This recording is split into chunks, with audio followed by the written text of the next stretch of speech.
I thought I was bringing roses and a gift. Instead, I was met with a locked door and a brother who decided I no longer counted as family.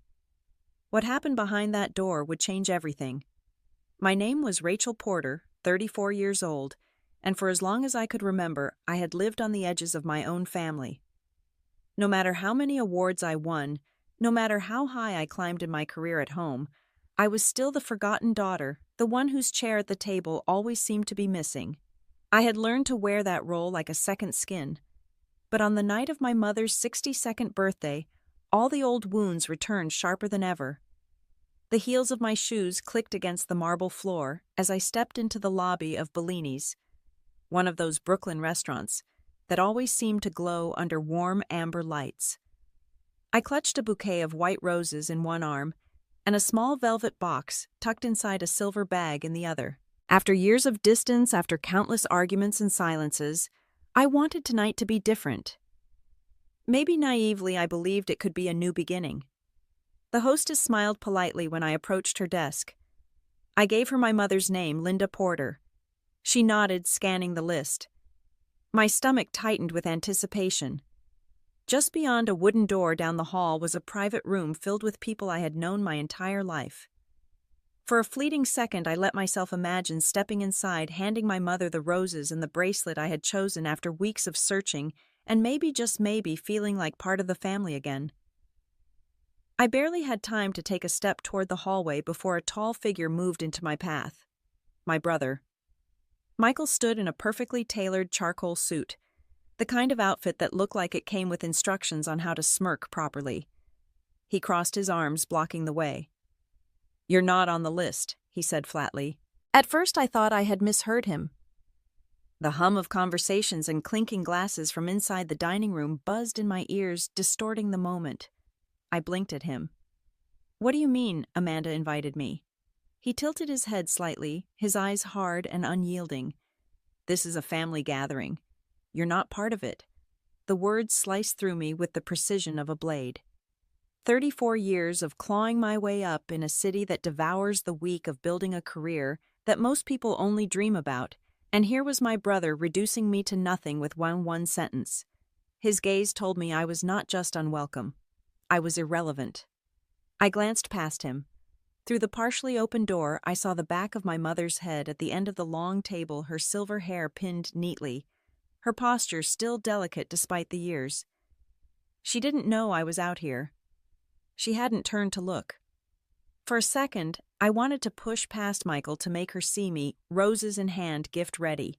But I knew he wouldn't move. And if I forced it, I would only become the spectacle he wanted me to be. Michael shifted slightly, almost casually, like a bouncer savoring the power of being gatekeeper. Behind him, a burst of laughter carried from the dining room. Maybe it had nothing to do with me. Maybe it was about a story or a toast. But in that instant, it pierced me like a dagger, as if the whole family were laughing at the thought of me standing on the wrong side of that door. I swallowed hard, forcing a smile onto my face, though every muscle in my body wanted to collapse. I extended the bouquet of roses, the petals trembling as my hand shook. "Please give these to Mom," I said quietly. "And this." I held out the gift bag, the pearl bracelet nestled inside its velvet box, something I had chosen after visiting half a dozen jewelers across Manhattan. I had pictured her clasping it on her wrist, smiling at me with pride. Michael took them reluctantly, his fingers brushing mine as though I had handed him spoiled leftovers. "I'll see that she gets them," he said with a cold finality. My chest burned, but years of boardroom negotiations had taught me how to mask pain with composure. I straightened my shoulders, turned away, and forced my legs to move toward the exit.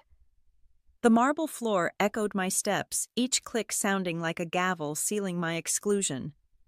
As I passed the hostess stand, she looked down quickly, pretending to adjust the reservation book, as though embarrassed for me.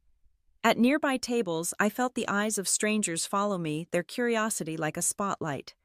A woman in a navy dress, roses, and a gift gone walking alone. They didn't know the story, but they could see the humiliation. My throat tightened, but I refused to let a single tear fall where anyone could witness it. Not here, not tonight. Only when I pushed through the heavy glass doors and felt the cool September night air on my face did I finally let out the breath I had been holding. The city lights blurred in my eyes, though whether from tears or the glare of passing cars I couldn't tell. I had come with hope. I was leaving with nothing but the echo of laughter and the image of my brother's smirk burned into my mind. The roses, the bracelet, the chance for reconciliation, all of it was now trapped behind that door, swallowed by the same family that had never made room for me. I kept walking down the sidewalk, bouquetless, giftless, my arms empty, the night pressing in. Somewhere behind me, inside that glowing restaurant, my mother's birthday celebration carried on without me. And for the first time in years, I felt the truth settle deep in my bones. I wasn't just forgotten. I had been deliberately locked out. The night air clung to me as I walked toward my car, each step heavier than the last. I slid inside the door, shutting with a soft thud that cut me off from the world. My hands trembled against the steering wheel, and suddenly I wasn't 34 anymore. I wasn't the vice president with a view of Manhattan's skyline. I was 10 again, back in the kitchen of our Boston house, listening to the same tone of dismissal I had just heard from my brother's lips. Our house looked picture perfect from the outside, 2-story colonial blue shutters, manicured lawn my father insisted we cut every Saturday. But inside, the rules belonged to Edward Porter. He enforced them like commandments, and his approval was the currency that determined your worth. Michael was rich in it. I still hear Dad's voice booming from the sidelines at his football games, pride thick enough to fill the air. That same week, I brought home a report card with straight A's and 1 A-. Dad tapped the minus with his finger as if it were a stain and said, "Why can't you be more like your brother?" It wasn't the grade that stung. It was the realization Michael could falter and still be celebrated while I had to be flawless just to be tolerated. Mom sat at the table that day, her hand brushing my shoulder. A silent gesture meant to comfort, but silence can cut as sharply as words. Linda Porter, the woman who once painted landscapes with color and life, had long since put down her brush. Peace in her world was bought by keeping quiet. I learned another lesson the night Michael scraped Dad's car against a mailbox. He confessed with a wince, bracing for punishment. Instead, Dad clapped him on the back. "Boys make mistakes," he said with a chuckle. A week later, when I missed curfew by 10 minutes because I stayed late at the library, he grounded me for a month. It wasn't the punishments that hurt most. It was realizing my father's pride had a home and I was not in it. The birthdays sealed the truth. Michael's 16th arrived with balloons tied to the banister, a rented DJ in the backyard, a silver watch gleaming under the wrapping paper. The house buzzed with neighbors congratulating him as though his future already belonged to greatness. My 16th, a store-bought cake left on the kitchen counter. Dad reminded me not to eat too much sugar. Mom handed me a set of her old watercolors, a fragile attempt to make the day special. I loved them, I really did, but I also saw Dad's expression tighten, as if creativity were a weakness, as if her gift confirmed everything he disapproved of in me. By high school, the roles were cast in stone. Michael the golden son, Rachel the disappointment. At church, neighbors asked about his games.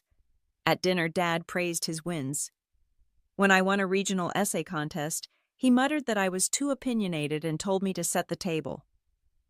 It was then I began to understand that fairness was not a rule of our household. Fairness was a myth. Looking back, what cut deepest wasn't my father's harshness. It was my mother's silence. She could have spoken up even once, told Dad to stop comparing us, told me I was enough, told Michael that rules applied to him too. But her silence became her armor, and I was left to fight battles no one else wanted to claim. I pressed my forehead to the steering wheel, the leather cool against my skin. Brooklyn's noise faded. In my ears, I heard the echoes of that old kitchen, Michael's laughter, Dad's sharp voice, forks scraping against plates, and Mom's lips pressed together like a locked door. And tonight at Bellini's, decades later, it had all repeated. Michael standing like a gatekeeper, savoring my exclusion. My mother seated at the head of the table, her back to me, unaware or unwilling to turn. The pattern unchanged. I drew in a long breath, trying to steady myself. But the truth was clear. The past wasn't just a memory, it was a script my family kept replaying. I started the car but didn't pull out right away. The engine hummed beneath me, headlights casting pale beams into the dark lot. My chest ached with the weight of a question I had never dared to answer. How much longer would I keep knocking on a door that was never meant to open for me? Finally, I shifted into gear and drove out into the night, leaving Bellini's behind. Inside that glowing restaurant, laughter carried on without me. But in my car, in the quiet where no one else could hear, I understood something I had spent my whole life avoiding. I wasn't just left out. I was written out. And the only way forward was to decide whether I would keep fighting for a place in their story or begin writing my own. The memory of leaving Boston for New York in the fall of 2012 is still sharp in my mind, like the chill in the air that bit through my jacket as I dragged 2 suitcases across the campus of NYU. I had just turned 22, stubborn enough to trade the safety of home for the unknown. My father had wanted Boston College and finance. I wanted to do marketing in New York. That was enough to cut the last thread between us. The night I told him, he sat at the head of the kitchen table, his face set like stone. He said calmly that I would not get a penny from him. If I insisted on wasting my life in that city, then I was on my own. I remember the silence that followed, heavy enough to crush the air in my lungs. My mother looked down at her plate, and I understood she would not intervene. I left that summer with 2 worn suitcases, a handful of savings, and no blessing. On the porch, my mother hugged me quickly and pressed an envelope into my hand. Inside were $60 and a short note in her familiar cursive, "For emergencies. Love, Mom." I slipped it into my wallet and carried it with me to New York, though I never spent the bills. They became a reminder that someone still thought of me, even if she could not say it out loud. New York was loud, crowded, and unforgiving. I worked at a cafe near Washington Square Park, pulling double shifts when I could, the smell of coffee beans and grease clinging to my hair. My feet ached, my body ached, but every paycheck was proof that I could stand without anyone's help. At night, I wrote essays under the dim light of a shared dorm room. In my second semester, a paper I submitted to the student newspaper was published. It was a short article about consumer behavior in the digital age, but to me it was everything. I bought 2 copies, one for myself, and one I left in an old box back home during a rare visit. Years later, I would find out my mother had discovered it, folded it neatly, and kept it hidden in her dresser drawer. She never told me, but that knowledge softened something inside me. The summers were the hardest. My classmates left for Europe for internships. I stayed behind the counter at the cafe, sweating under broken air conditioning, saving what I could. Some nights exhaustion turned to tears that I buried in my pillow, but even in those moments I knew I would rather suffer here than bend back toward the house I had left. By junior year, I landed a summer internship at Horizon Media. Walking into their office on Madison Avenue felt like stepping onto a different planet. Glass walls, endless screens, the buzz of people who spoke the language of campaigns and clients. At first, all I did was spreadsheets and errands, but I treated every task like it mattered. When someone asked for a volunteer to stay late, I raised my hand before anyone else. That summer, I lived more in the office than in my dorm. I stayed quiet in meetings but listened carefully, filling notebooks with details. I asked questions no one expected an intern to ask. One evening, as I was organizing samples long after most had gone home, a director stopped by and told me I had potential. Just 3 words, but they carried more weight than years of trying to be enough in my father's house. The distance from home grew. Phone calls with my mother were brief, careful. She asked about classes, never about dreams, her voice hushed, as though someone might overhear. Sometimes a card arrived with a small amount of money folded inside, the kind you could barely notice in a grocery bill. I never cashed them. Instead, I kept the notes, holding on to her handwriting, proof that she hadn't completely let me go. The years blurred into long hours of study shifts at the cafe and the rhythm of the city. Slowly, I realized I was becoming someone new. Not the daughter who was compared, not the girl dismissed, but a woman shaping her own life in a place too vast to care about her father's rules. When graduation came, I walked across the stage in a borrowed gown, clutching the diploma I had fought for with sleepless nights and empty bank accounts. Families filled the seats cheering for their children. I scanned the rows out of habit, but there was no one waving back at me. My seat in the crowd was empty.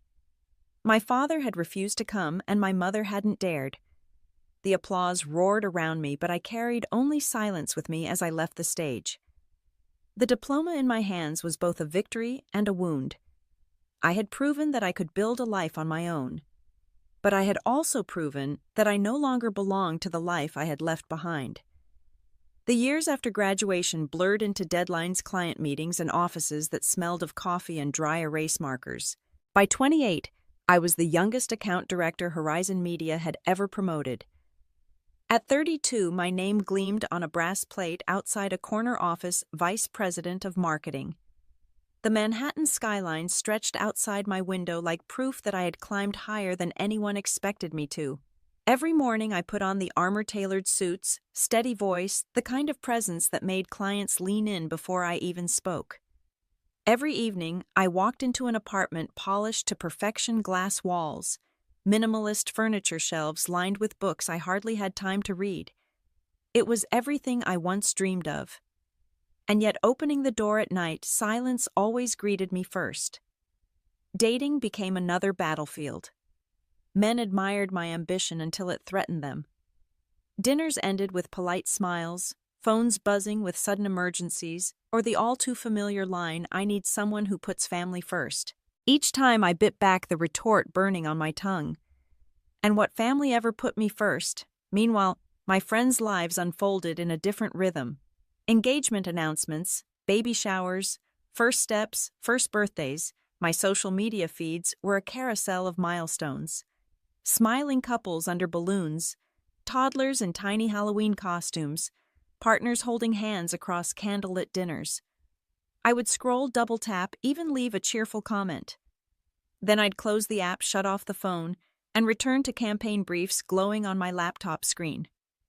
Deadlines were easier than envy, but the hollowness had a way of sneaking in. At times I stood by my window with a glass of wine, the city glittering below, alive and endless. And yet, despite all that light, I felt the same shadow pressing, and the same one that had followed me from Boston, the shadow of being unseen.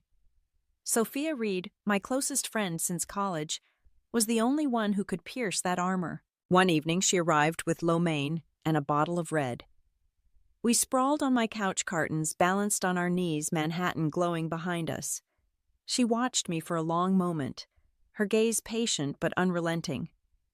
"The company treats you like you're irreplaceable," she said finally, "but your family still treats you like you're invisible." Her words cut sharper than she knew. I barked a laugh, sharp and bitter. Invisible. That old label. I raised my glass and muttered, "Well, at least the company sends flowers. My family can't even send a text." Sophia didn't laugh. She just looked at me, steady and sad, like someone watching a person bleed while insisting the wound was nothing. I waved her off, piling sarcasm over the ache. Invisible isn't so bad. Ghosts don't get hurt. Ghosts get work done. But the mask cracked the second I saw her expression, soft, unwavering, too close to pity. The words stuck in me long after she left. Invisible. Not forgotten. Not ignored. Invisible. That night I stood at my window again, glass in hand, the skyline flickering like 1,000 lives I didn't belong to. My friends built families. I built campaigns. They gathered around dinner tables, traded stories about milestones. I walked into boardrooms, traded strategies, won clients who barely remembered my name a year later. The city roared with life, but inside the echoes were older. The scrape of forks against plates in that Boston kitchen. My father dismissed my work as fluff. Michael mocking the idea that marketing could ever be serious. My mother's silence sealed the verdict. I had climbed every rung conquered, every metric shattered ceilings that once looked unbreakable. Yet standing in that corner office or that spotless apartment, I was still waiting for something my title, my salary, my skyline view could never give me. I was waiting for someone, anyone, to look at me and say, "I see you. I'm proud of you." and the waiting still hurts. The spring of 2021 arrived with the usual rush of pitches, deadlines, and the constant pressure of staying ahead in an industry where yesterday's triumphs quickly became irrelevant. I had grown used to the rhythm, the long hours, the revolving door of new hires who came and went before their nameplates had time to gather dust. But then Diane Miller walked through Horizon Media's glass doors, and something about her was different. Her resume had been impressive enough to land her the interview, but resumes only told part of the story. What struck me was the energy she carried into the room. She was 30, a little older than the typical new hire, and her portfolio carried a boldness that felt rare. Her work was raw, creative, and risky in the best way. It was the kind of thinking clients either loved or feared. When she sat across from me in the interview, her eyes didn't dart around nervously like most. She looked directly at me, confident without being arrogant, her hands folded calmly on the table. I remember asking her why she had chosen Horizon. She smiled, her voice steady. Because this is where I see campaigns that change things, not just sell things. It was the sort of answer that could have sounded rehearsed, but from her, it rang true. I made my decision that afternoon. In her first week, I assigned Diane to a campaign that mattered. A national brand with a client who was both demanding and skeptical. Some of my colleagues questioned the move. She's new, they said. Too green. But I had a sense she could handle it, and I was not in the habit of ignoring my instincts. I watched her closely in those first weeks. She stayed late sketching ideas, scribbling notes, building mock-ups with the kind of intensity I remembered from my own early years. More than once I walked past her desk after 9 at night and found her still working earbuds and humming quietly as she tapped her pen against the page. When I asked if she ever went home, she grinned and said, "I'm not here because I have to be. I'm here because I want to be." Her first presentation nearly silenced the room. She had pitched a concept that pushed far beyond the client's comfort zone, and I could see the doubt flicker in the senior team's eyes. I waited, then leaned forward. Let's take a deeper look at this. My words carried weight, and with them the conversation shifted. Diane caught my glance across the table, and her shoulders straightened. Later that evening, she stopped by my office, still carrying the adrenaline of the meeting. "You didn't have to defend me," she said. I set my pen down and met her eyes. "You earned it. Playing it safe is the fastest way to be forgotten in this business. Keep pushing," she smiled, then her whole face lighting up, and for a brief second I saw the spark that had driven me all those years ago when I was still proving myself. Weeks turned into months, and Diane proved herself again and again. Her designs carried a rhythm, a pulse that clients noticed. When a major account praised the creative direction, I made sure to say her name out loud to give her credit she deserved. I remembered too well what it felt like to have your work praised without acknowledgement. What I didn't expect was how often she lingered after meetings, not to talk about assignments, but to ask about my own journey. She wanted to know how I had managed to survive the cutthroat early years, how I had kept going when it would have been easier to quit. "You're the kind of boss I always dreamed of having," she said one evening as we walked out together. "You're the model I measure myself against." I laughed it off, brushing the words away with a half smile, but they stayed with me longer than I admitted. She began to stop by my office just to talk, sometimes about work, sometimes about life. Her questions were thoughtful, her admiration so open it almost startled me. I told myself it was normal. Good leaders inspired loyalty. Good mentors inspired admiration. I had promised myself long ago that I would be the kind of boss I had needed but never had. One late night, as we finalized a campaign that I knew would set a new standard for Horizon, she leaned against the doorframe of my office, her arms crossed, her expression soft. "You know, Rachel," she said, "you're the reason I believe I can do this. I've never had someone to look up to the way I look up to you." Her voice was steady, but her eyes carried something more than admiration. I noticed it only for a second before she looked away. I told myself not to read into it, not to make it more than what it was. She was young, talented, ambitious. To me, she was a rising star, someone to nurture, someone who made me proud to be in the role I had fought so hard to earn. I never asked about her personal life. I didn't know who she loved or what secrets she carried outside the walls of Horizon. At the time, it didn't matter. She was my employee, my protégé, and I saw only her talent and her drive. But life has a way of pulling hidden threads until they unravel everything. I didn't know then that Diane was already tied to me in ways I could not yet imagine, that outside the safety of our office walls, she lived a life that would crash directly into mine. For now, all I knew was that I had found someone remarkable, a young woman who reminded me of myself, hungry to prove her worth, unafraid to take risks. I had welcomed her into my world without hesitation, never realizing just how much of a storm she would bring with her. And storms, once they arrive, never leave anything the same.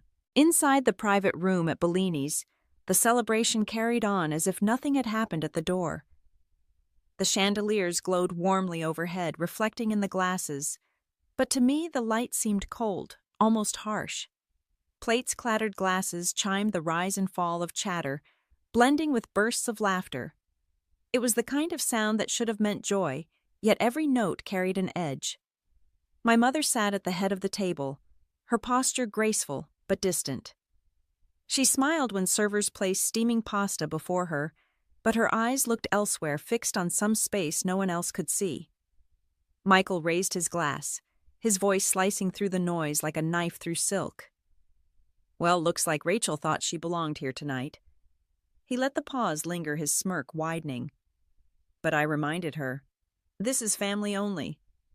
The words settled heavily, as though the air itself thickened. Then came the ripple of laughter, sharp, knowing, eager to echo him. It wasn't loud, but it didn't need to be. The cruelty lay in its precision. A cousin leaned just close enough to another for her whisper to carry across the table. No husband, no children, nothing but her job. What kind of family is that? The comment sliced deeper than the laugh. Simple, dismissive, and utterly familiar. That was the refrain of my life, always measured against what I did not have. Their words painted me as hollow, as if achievements meant nothing when not framed by rings or cradles. My chest tightened, not with surprise but with recognition. I had heard versions of this since girlhood. Each repetition only dug the scar deeper. My mother's hands rested in her lap, folded tightly enough that her knuckles whitened. Her shoulders were drawn inward like she was bracing against a wind no one else could feel. She glanced at the bouquet of white roses standing in the vase beside her plate, their petals trembling faintly. For a moment I thought she might reach toward them, claim them as her own, claim me. But her fingers stayed locked together. Michael noticed. Of course he noticed. He had always known where to strike. He shrugged casually, his voice lifting with confidence. "Don't worry, Mom. She made her choice years ago. Her loyalty has always been to herself." A few chuckles followed. Not many, not even loud, but sharp enough to sting. That was the rhythm of their gatherings. Michael set the tone and the rest played along. Then came the gesture that cut deepest. Michael reached across the table, plucked up the velvet box resting near the roses and flicked it open. He dangled the pearl bracelet between two fingers as if it were a trinket from a bargain bin. Maybe she thought this would erase the years she's been gone. Must be nice to buy forgiveness with a paycheck. This time the laughter was quieter, meaner. It slithered around the table rather than rising. A smirk here, a shake of the head there. Their mockery no longer sounded like amusement. It sounded like agreement with a verdict already passed. But my mother did not laugh. She stared at the roses, at the bracelet. Her lips pressed so tightly they looked bloodless. Her glass trembled in her hand, and when she set it back down, the sound of it hitting the table was louder than it should have been. For a brief second, the room stilled. The silence wasn't merciful. It was suffocating. No one looked at her. Their eyes stayed fixed on Michael, still feeding on his certainty. But I saw the regret carved into her face, the battle she would not let surface. And in that instant, I understood something I had always feared. My mother's silence wasn't emptiness. It was surrender. The laughter returned, brittle and thin. It bounced off glassware, echoed against porcelain, but it no longer rang with ease. It sounded forced, strained, like a performance continuing past its natural end. The celebration wore its mask well. Wine poured. Forks lifted, conversations resumed. But beneath the glow of the chandeliers, the air felt weighted. It was less a birthday dinner than a courtroom, less a toast than a trial. And the verdict was clear. My absence was guilt. My silence was proof. Still the roses stood upright in their vase, the bracelet gleamed against its dark lining. They were small, stubborn reminders that exclusion was not the same as defeat. And though the party pressed forward, a quiet unease threaded itself through the room, invisible yet undeniable, like a storm gathering on the horizon. The laughter was still bouncing off the walls when Diane pushed her chair back. The scrape of wood against tile cut through the noise like a blade. Conversations faltered. Aunts turned their heads, and Michael looked up in surprise as his fiancée rose to her feet. Her voice was steady, sharper than anyone expected. "You're talking about my boss." The words landed like glass shattering. The room froze. A fork clattered against a plate, and then silence pressed down heavy and complete. Every eye swung toward Diane, mouths slightly open, as though they needed time to process what she had just said. At the head of the table, my mother's hand slipped. Her wineglass toppled crimson, spilling across the white tablecloth, seeping into the linen like blood. She didn't reach to clean it. She just stared at Diane, her eyes wide, her lips parted. Michael blinked, his face draining of color before flushing crimson. "What did you just say?" His voice cracked at the edges, stripped of its earlier arrogance. Diane didn't flinch. She looked around the table, meeting the gaze of each relative who had joined in the chorus of mockery minutes before. "Rachel Porter is my boss. She is the vice president of marketing at Horizon Media, and she is the best leader I have ever had." Gasps rippled through the room. An uncle coughed into his napkin, an aunt muttered something under her breath, but no one dared to laugh now.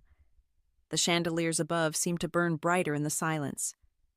Diane straightened her shoulders, her voice growing stronger. "I have worked for her for months. I have seen her stay in the office until midnight, side by side with her team, never asking anyone to do what she would not do herself. I have watched her fight to make sure credit goes where it belongs, even when it would have been easier to take it for herself. She is respected, admired, and trusted. She is everything you claim she is not." Linda's hand trembled against the table, her knuckles white. She pressed her napkin into the spilled wine, but her eyes never left Diane. For the first time in years, a flicker of pride lit in her expression, fragile but undeniable. Michael's jaw tightened. "That's enough, Diane. Sit down." His voice carried the brittle edge of a man losing control, the same control he had held over the room all evening. But Diane didn't sit. She took a step away from the table, her gaze locking on Michael. "Enough is when you stop tearing down a woman who has built everything with her own hands. Enough is when you stop pretending her success is meaningless just because it doesn't fit your idea of family." The room was still dead. Forks hovered above plates, glasses paused midair. No one moved. An older cousin cleared his throat awkwardly. "Are you saying Rachel is your direct boss?" Diane nodded firmly. "Yes, and I am proud to work for her. She is the reason I know what kind of career I want to build. She is the reason I believe I can succeed." Michael's face burned red, his smirk long gone. He tried to speak, but the words tangled in his throat.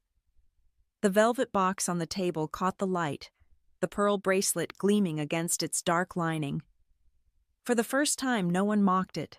No one laughed. They only stared at it and at the roses still standing in their vase beside my mother's plate, their white petals untouched. Linda lifted her eyes at last. For a moment she looked straight at Diane, then at the bracelet, and then toward the door that I had walked through hours earlier. Her lips parted as though she wanted to speak, but no words came. Still, the silence carried a weight that hadn't been there before. It was no longer empty. It was heavy with the truth Diane had just dropped into the center of the room.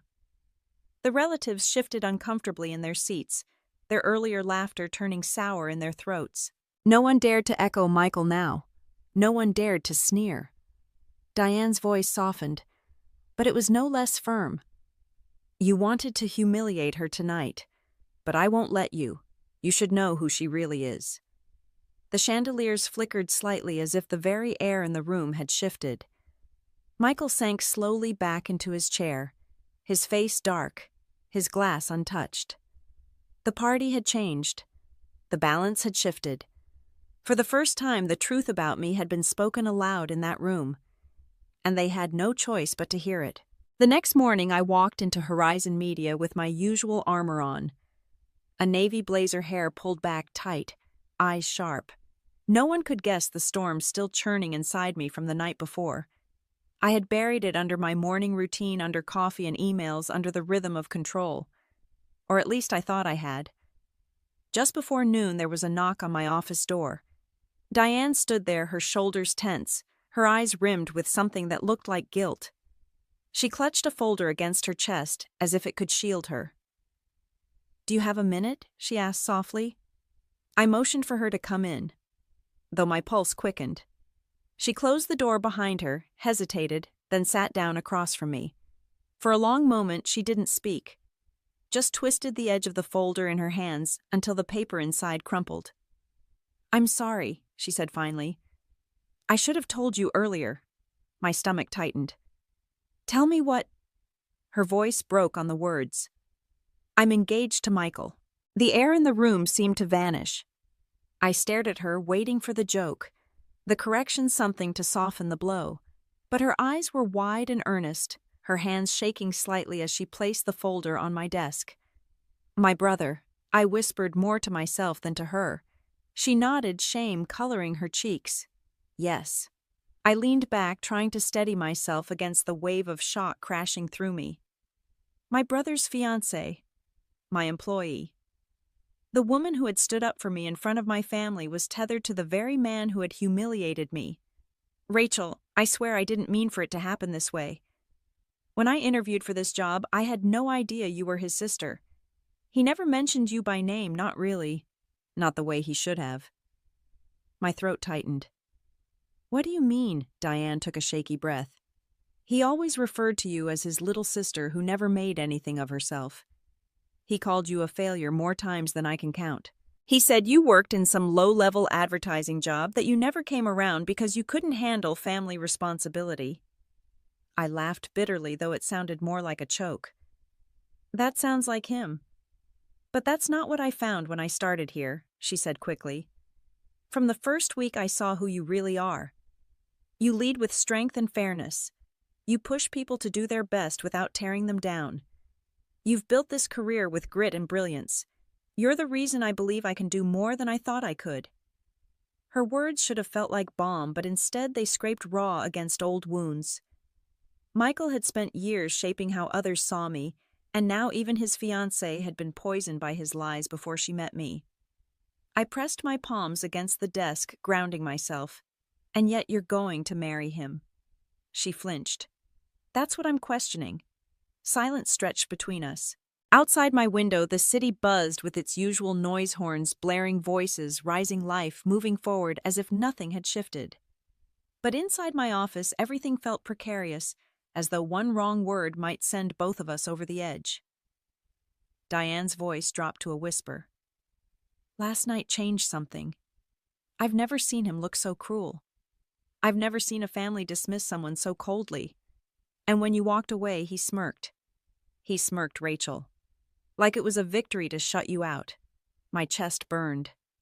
That smirk had followed me all the way home, haunting me even in the dark.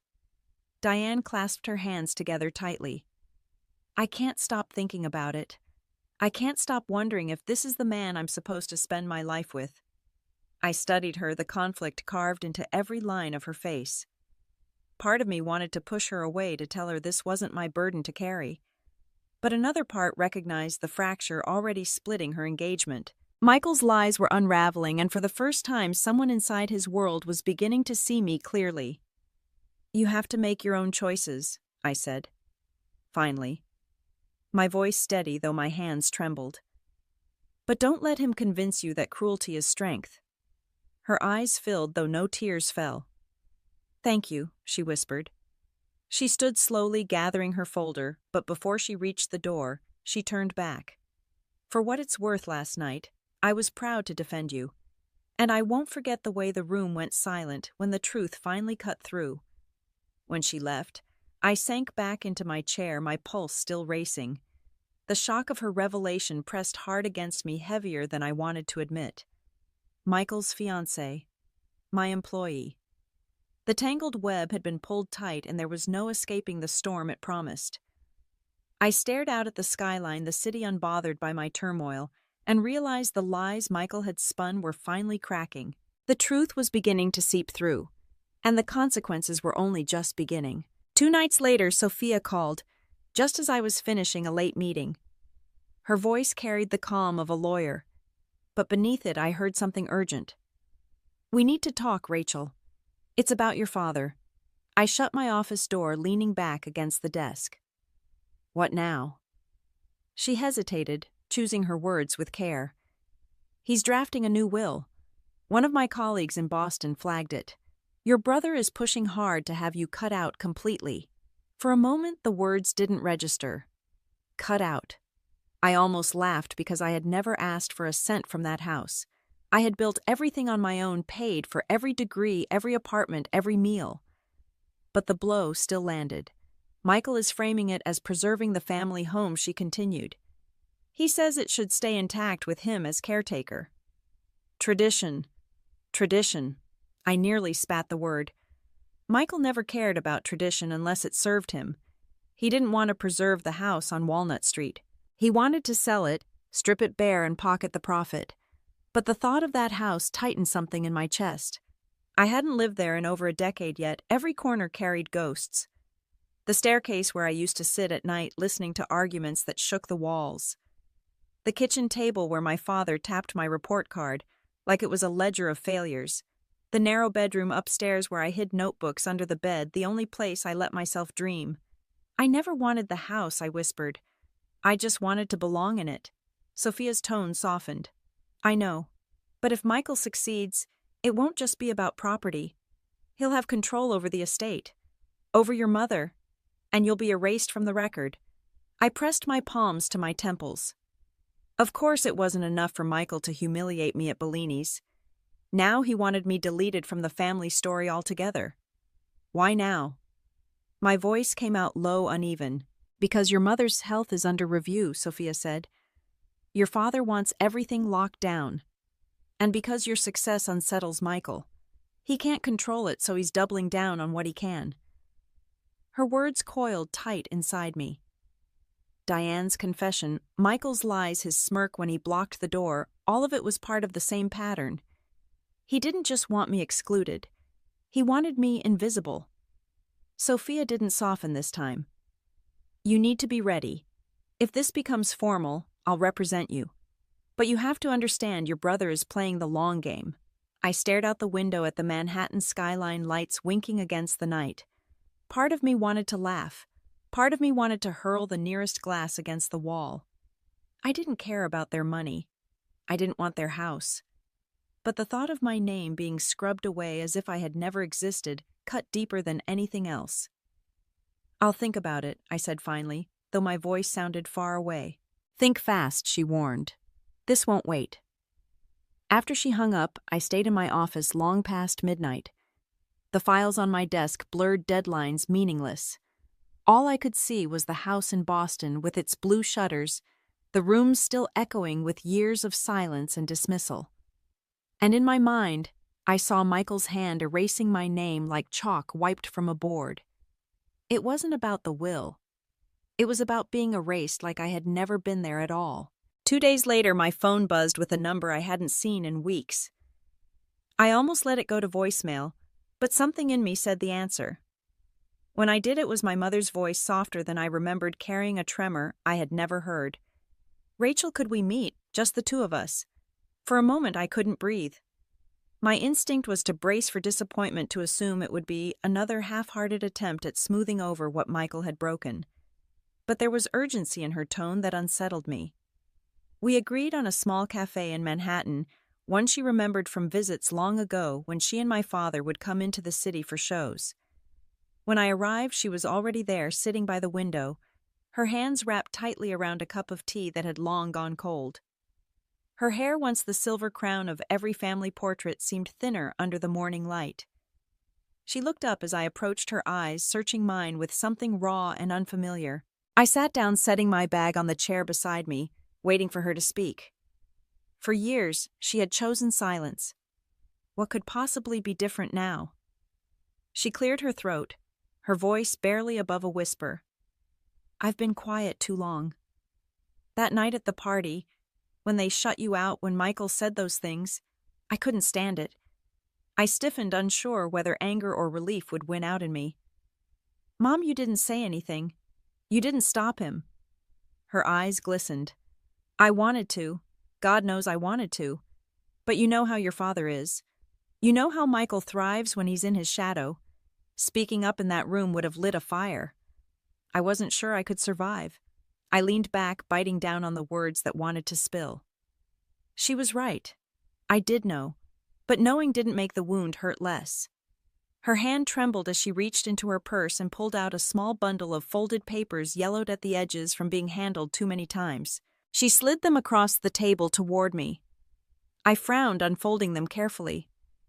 My breath caught when I saw what they were. My first article from NYU's student paper, the one about digital consumer behavior. A copy of my internship evaluation at Horizon Media, glowing with praise. A certificate from a regional marketing award I had won early in my career. I stared at them, my fingers trembling. How did you get these? Her lips curved into a small, sorrowful smile. You think I wasn't proud, Rachel? That I didn't follow everything you did? Your father never wanted me to keep these. He said your work was meaningless. But every time I found something, I saved it. I tucked it away where he couldn't see. I've carried them for years. A lump rose in my throat. All those nights I thought I was invisible to her, all those years I thought her silence meant indifference. She had been watching. She had been saving pieces of me. I whispered, "Why didn't you ever tell me?" Her voice cracked. Because I was afraid. Afraid of your father. Afraid of losing the fragile piece in that house. But the truth is, I lost you instead. The words pierced me deeper than I expected.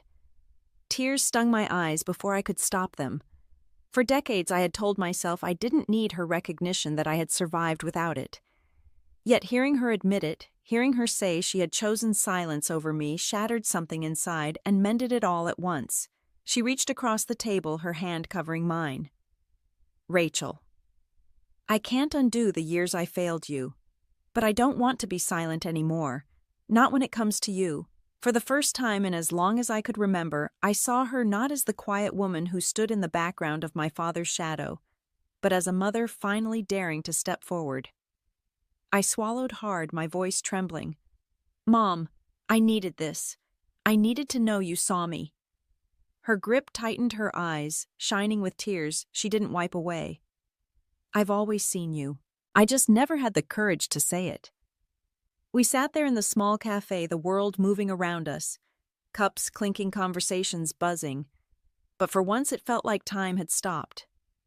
She had broken through the silence of decades, and I was no longer a daughter unseen. When I finally walked out onto the street, the bundle of papers pressed against my chest, I felt both heavier and lighter. Heavier with the weight of years gone, lighter with the fragile beginning of something new. The silence had cracked, and I knew it would never be the same again. The call came late on a Sunday. Michael's voice thundered through the line before I could even say hello. I know about you and Mom. You think you can sneak behind my back, play the victim, and steal her from me. I stayed silent long enough to let his rage echo into the void.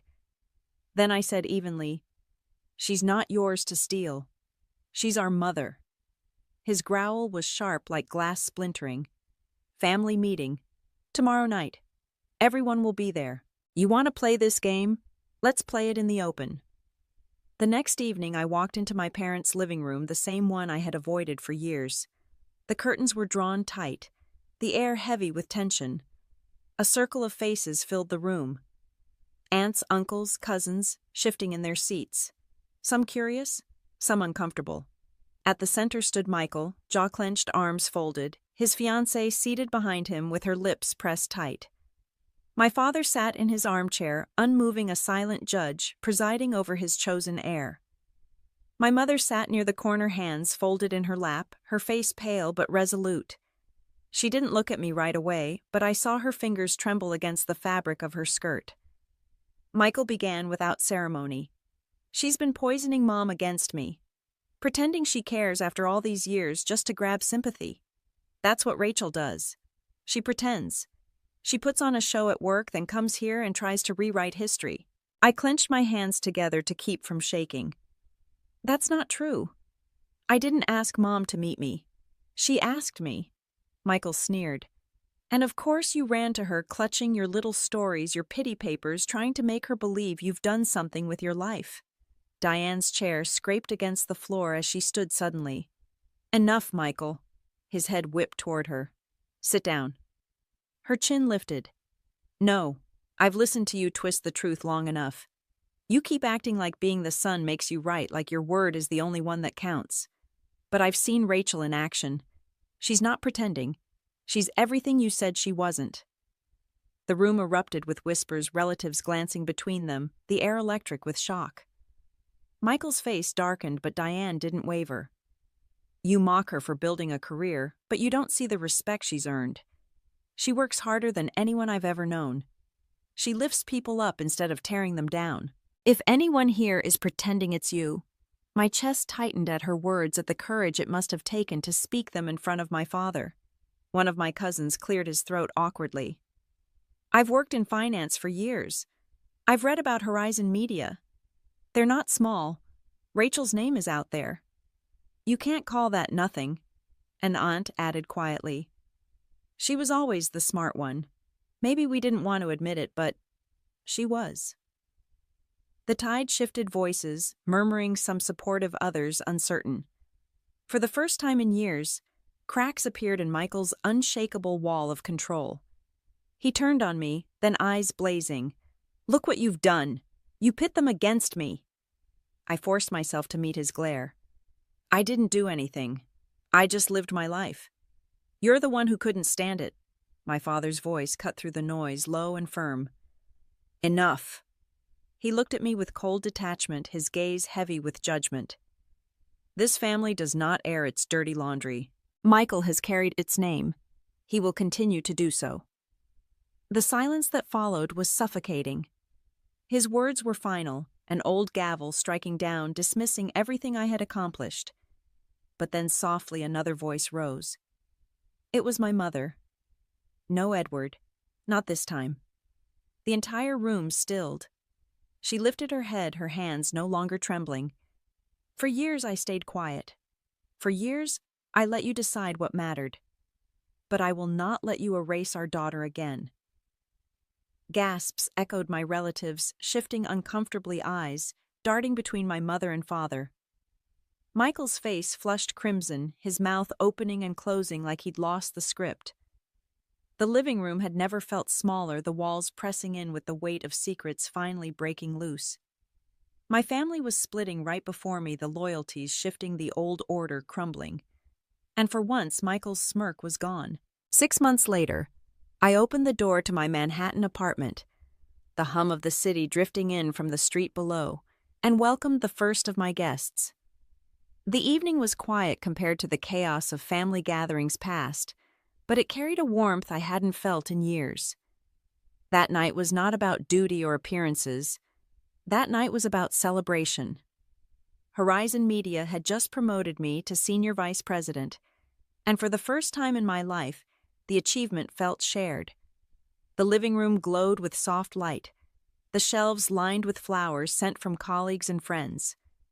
Sophia arrived first, carrying a bottle of wine tucked under her arm and her quick smile that always steadied me. Behind her came a few close friends from the firm, their laughter filling the space, coats tossed over chairs, voices overlapping with affection instead of rivalry. Then the elevator chimed again, and when I turned, my mother was there. She stepped inside, slowly dressed simply but with a presence that made the room pause. On her wrist shimmered the pearl bracelet I had given her on her 62nd birthday, the same one Michael had taken from me at Bellini's. It caught the light as she reached for my hand. "You look beautiful," she said softly, her eyes holding mine with no hesitation this time. "So do you?" I whispered, my throat tightening. We hugged, and for once, it wasn't tentative. It was full and real, the kind of embrace I had longed for since childhood. When we pulled apart, she glanced around my apartment, her gaze resting on the photos on my wall, the books stacked on the shelves, the small signs of a life built entirely on my own terms. "I am proud of you, Rachel."